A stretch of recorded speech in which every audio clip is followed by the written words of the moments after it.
Hello everyone, welcome to JC Academy. In today's class, we are going to have an in-depth knowledge about understanding level of teaching. In class first, we have studied about memory level of teaching. Today, we are discussing the understanding level of teaching. If you are new to the channel and you have not subscribed our channel, do subscribe it for daily class alerts, for smart content recommendation, for premium study resources along with the doubt support. I'm your educator for paper 1, Aradhana. Now JC Academy is offering a complete foundation course for paper 1 and paper 2 management with multiple validity options. The classes are live and recorded in nature. You can call on this given number for any query or you can visit the official website.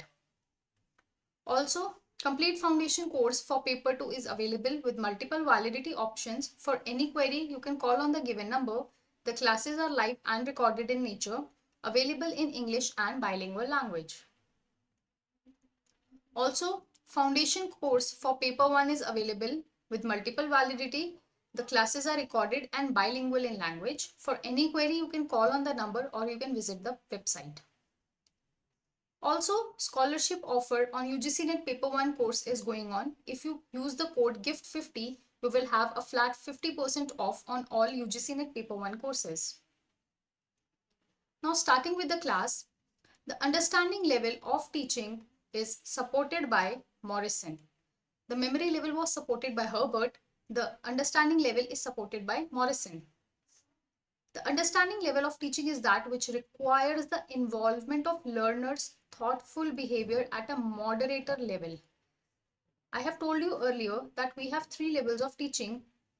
The lowermost is memory, then we have understanding, and then we have reflective. So understanding level requires learners' thoughtful behavior at a moderate level, at a middle level.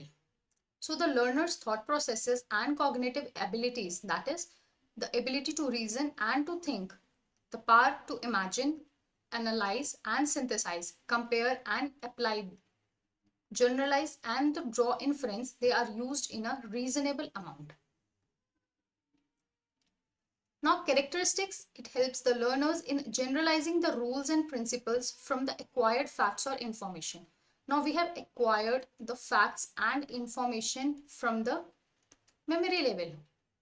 Without memory level, you can't jump to understanding level. So, from the facts we have acquired in the memory level, now we will generalize or we will apply those rules, principles, theories, laws, practices into our real life.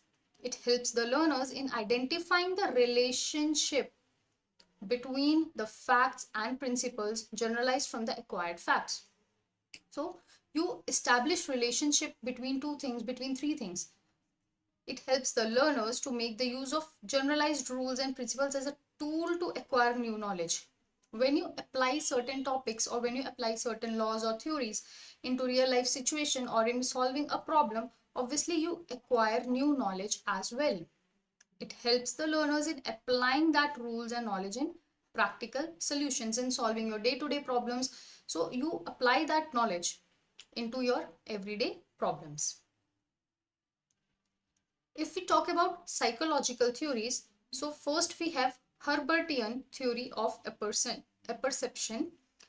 This theory advocated that a systematic presentation of subject matter is essential at understanding level, because when a teacher or when an educator is able to present the concept or is able to present the content to the students in a very neat manner, in a very concise manner, obviously their understanding will increase. They will be able to compare, they will be able to associate, they will be able to generalize, they will be able to draw inferences, or even they will be able to give certain few new examples to the educator.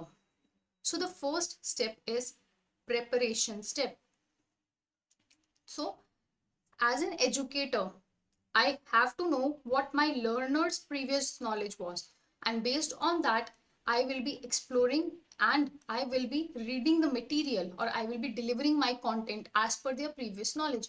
Maybe they have a basic understanding about the concept. So I will start with an intermediate level. Maybe they have no basic knowledge about the concept. So I can't start with an intermediate level or an advanced level. I have to start from the scratch. I have to build my concepts from zero so that they're able to understand the basic knowledge, and then I can go on further. The second step is the presentation.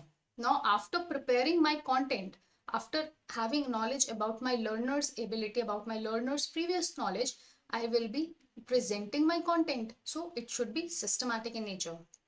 The teacher presents the subject matter systematically and relates them with the content learned by the learners. Third step is the comparison is done. Comparison.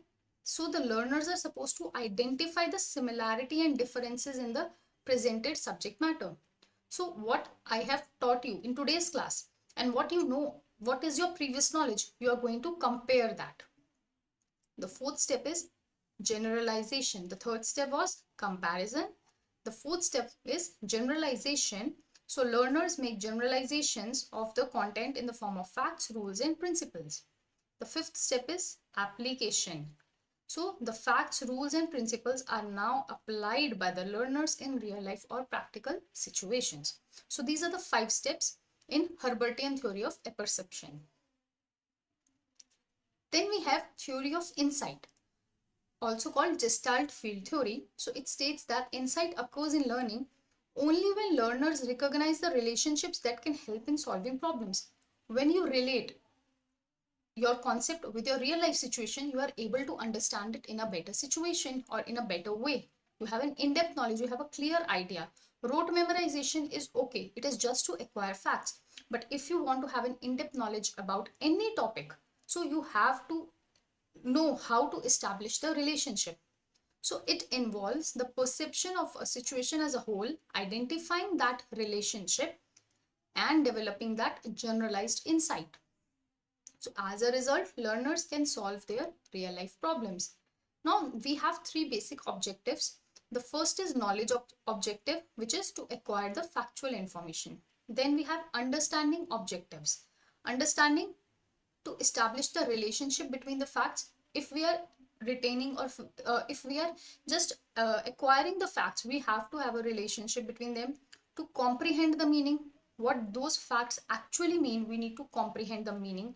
To identify the similarities and differences, and to draw the generalizations.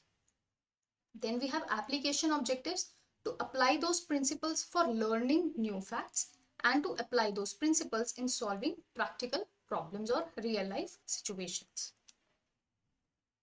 The role of a teacher is authoritarian and dominant at understanding level. The teaching is subject centered. Therefore, the teacher has to pay complete attention to the presentation of the facts. How I am presenting my material, how I am presenting my content to you as learners, that plays a very important role, because if the systematic approach is not followed while presenting the content, you will get confused. The teacher presents the matter to the learners in such a way that the learner acquires the desired objectives.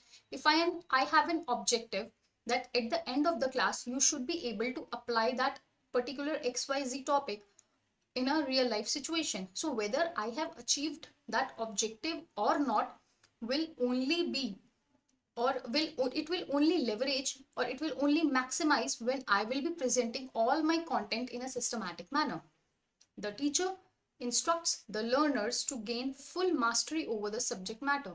That is why we say while you are approaching for NET exam, you should have a basic clarity. You should know everything about a particular topic. The surface level reading or the PYQs reading is not, it won't help you to get through the exam, to get your GRF, to get your NET. So you have to develop a full understanding and a generalized insight. The role of learner. So the teacher has a major role in the process, but the learner also plays a somewhat active role. The learner use their minds to acquire a desired understanding. If you as a learner want to understand a topic, obviously you will play some active role. Although it is my responsibility to present the material in a systematic way, I would be driving the whole class, the whole subject.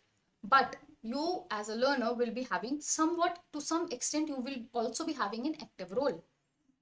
The teacher sets various objectives for the learners. The nature of motivation. So as we all know that there is always a purpose involved, but still the learners are extrinsically motivated by the teachers. The learners are asked by the teacher to learn. Teaching methods, we have analytic, synthetic, discussion method, explanation, exemplification, inductive, deductive, lecture, demonstration methods. So all these teaching methods are used in understanding level. The classroom setup, the environment or the setup of the classroom is disciplined, lively and encouraging. The transfer of learning is more focused on seeing the relationship between the facts or providing relationship between the facts plus providing examples, either positive examples or negative examples. So these are certain keywords for understanding level. Model of understanding. The first we have is focus. So the focus is to develop the mastery of concepts. If I talk about the syntax, so we have 5 steps. We have discussed it in the earlier slide. So the 5 stages are exploring, presenting, assimilate, that is comparing, organizing and recitation. Then we have social system. Social system describes that the teacher is the behavior controller. That is, the teacher controls and directs the behavior of learners. How you are going to behave in my class. As we have read in the earlier slide that the nature of class should be lively and encouraging and disciplined. So it is my responsibility to keep that class disciplined. I would be controlling the behavior of my students. Both the teacher and student, they remain active during the process. The learners have the opportunity to present their views. Then we have support system. The support system of understanding level teaching includes written, oral essay, objective methods of evaluation. So this was all about understanding level of teaching. I hope you have got a basic clear conceptual clarity about understanding level, what all is included, what are the models, what is the nature of motivation, what is the role of a teacher, what is the role of a learner and various other things. Once again, a quick reminder, complete foundation course for paper 1 and paper 2 management is offered by JC Academy. Also complete foundation course for paper 2 management alone is available. For paper 1 course, you have a scholarship offer where you can avail flat 50% off by using the code GIFT50. For any query, you can call on this number or you can visit our official website.